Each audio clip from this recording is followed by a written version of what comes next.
Hallelujah.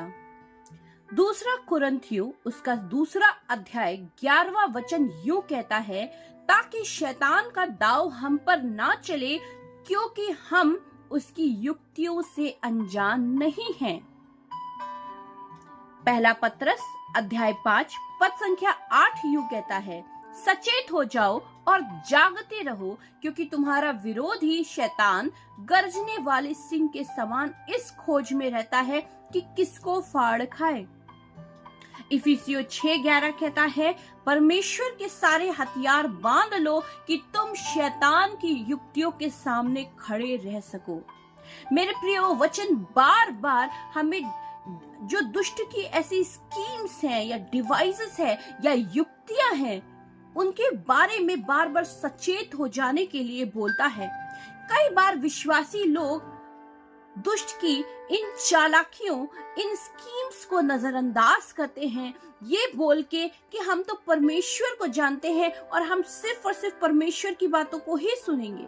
मेरे प्रियो, लेकिन यदि आप किसी दुष्ट की युक्ति के विरोध को नहीं जानते, तो आप भला उसका विरोध कैसे कर पाएंगे?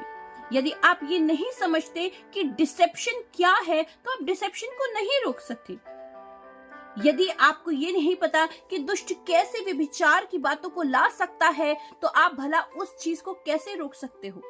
इसलिए मेरे प्रियो, ये बहुत जरूरी है, ये बहुत इंपॉर्टेंट है कि हम दुष्ट की उन युक्तियों को जाने, उनको समझे और उनके विरोध में खड़े होना जाने। वचन कहता है कि ज्ञान न होने के कारण मेरी प्रजा नाश होती जा रही है।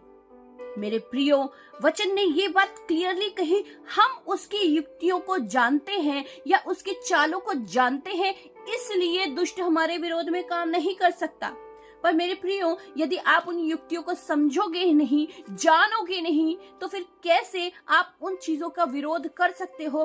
कैसे आपको पता चलेगा कि यहाँ पे इस जगह पे दुष्ट कुछ कार्य करने की कोशिश कर रहा है, आपके परिवार में, आपके घर में या कलीसिया में या किसी भी रीति से आपको गिराने की कोशिश कर रहा है?